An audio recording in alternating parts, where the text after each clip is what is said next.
Saudara Karyono, kenapa Anda tetap pilih mudik? Jadi begini, saya di sana itu sudah nggak ada pilihan lagi karena memang tabungan udah habis, kontrakan harus bayar, jadi saya nggak bayar, jadi terpaksa saya harus pulang. Kurang lebih seperti itu. Apa yang Anda rasakan ketika pulang kampung untuk Lebaran kali ini? Yang saya rasakan adalah pulang kampung saat ini adalah tragis, mengenaskan, nelangsa, dan lain sebagainya. Biasanya saya pulang kampung itu bawa kayak semacam oleh-oleh, kayak kue, kayak duit. Sekarang cuma bawa sempak doang, itu pun terpaksa nyampe. Mengapa Anda bilang terpaksa nyampe? Gini, saya itu di perjalanannya luar biasa. Udah capek menempuh perjalanan 411 kilo dari Cinere ke Jawa Tengah ini, ke wilayah Lumbir. Itu menggunakan jalur yang gak umum, jalur yang sifatnya antah berantah atau jalur tikus kurang lebih. Sebab untuk jalur arteri sama jalur protokol itu sudah penyekatannya udah luar biasa ketat, baik dari petugas gabungan, tentara dan polisi maupun petugas COVID. Kok Anda bisa sampai lolos seperti itu? Bagaimana ceritanya? Saya itu dari Bogor, dari Cinere, lewatinya lewat Jonggol, Cilengsi. Itu lurus saja, larinya ke arah Waduk Cirata, Purwakarta. Nah di Purwakarta itu saya lolos. Saya lolos karena petugasnya lagi pada apel. Kemudian saya bablas diarahkan sama Google Map itu ke Cimahi. Di Cimahi saya kena dan disuruh pulang. Ternyata saya cari-cari alternatif untuk jalan terobosan itu nggak ada. Akhirnya saya mundur lagi ke arah ke arah Bogor. Tapi baru 500 meter mundur saya kepikiran di Lembang itu bisa turun. Naik dulu ke Lembang, Tangkuban Perahu, turun ke Subang. Saya pikir seperti itu dan itu ternyata feeling saya benar. Nggak ada penyekatan yang cukup signifikan. Ada petugas, tapi posisi saya ngebut dan jalan nggak ditutup, saya bisa lolos lagi. Coba ceritakan secara lengkap, detail dan runut bagaimana keadaannya setelah turun dari Lembang, Tangkuban Perahu. Jadi setelah turun itu di Lembang tuh lewat Ciater, saya ke Subang. Dari Subang itu melipir ke sana arah Sumedang. Di situ kena lagi. Di situ lebih parah, lebih galak gitu. Bener-bener nggak boleh masuk, disekat, jalan ditutup. Itu gabungan tentara dan polisi. Itu posisinya di tikungan.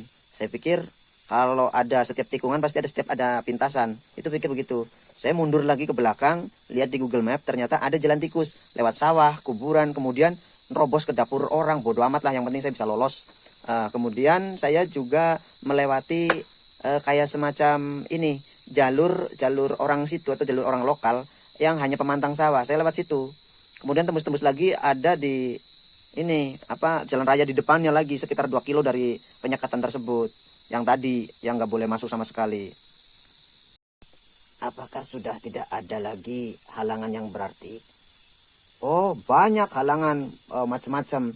Setelah dari Sumedang itu, saya ribut dengan petugas petugas COVID mungkin itu lokal orang desa di situ, orang lokal di situ ribut karena saya nggak boleh masuk. Saya terabas saja, saya tendang itu palang jalannya yang terbuat dari bambu, terus saya kabur. Saya ngebut karena dikiranya mau ngejar ya, ternyata enggak. Karena marah, akhirnya saya berhenti di pinggir jalan, kemudian membatalkan puasa. Ternyata di Majalengka itu sekatan-sekatannya sangat banyak, luar biasa. Jalan tikus pun disekat, jalan kampung disekat, itu gang sempit pun disekat. Aduh, saya pusing mau gimana ya. Akhirnya saya ngikutin itu arah petani bebek yang nganterin bebek-bebeknya mau untuk angon mungkin atau bagaimana gitu. Saya tembus juga itu ke jalan arah Kuningan itu. Di situ saya memutari Gunung Cerme. Pokoknya di situ ekstrim, jalannya ekstrim, naik turun, kemudian hujan terus sampai tembus sampai ke dalaman Amazon itu punya saya itu nggak apa-apa. Kemudian di Kuningan kota ternyata seluruh jalan ditutup, ada penyekatan yang sifatnya mempersempit ruang gerak pengendara gitu. Saya berpikir bahwa saya harus memanfaatkan momen hujan. Begitu hujan turun, saya jalan. Karena saya pikir adalah petugas itu ketika hujan nggak mungkin memeriksa. Benar saja, ketika hujan deras, para petugas minggir. Begitu hujannya udah agak reda, petugas memeriksa kembali. Saya udah lolos.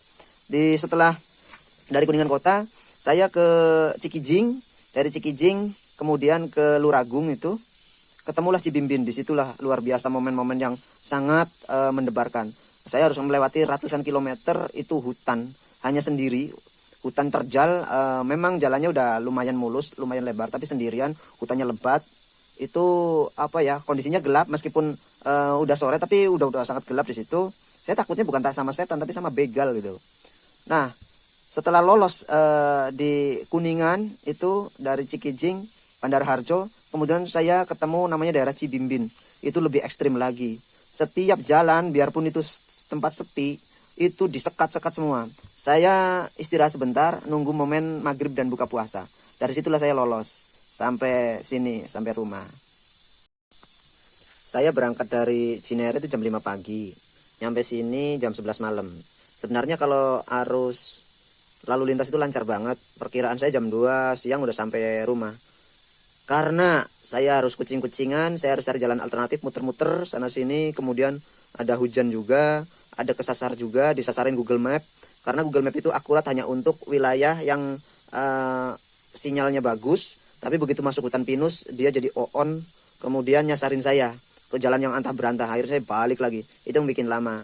Karena prosesnya itu yang bikin lama itu adalah antara nunggu hujan, kemudian nunggu berbuka puasa, kemudian nunggu azan isya. Itu yang lama. Kemudian saya harus berhenti, lihat-lihat dulu.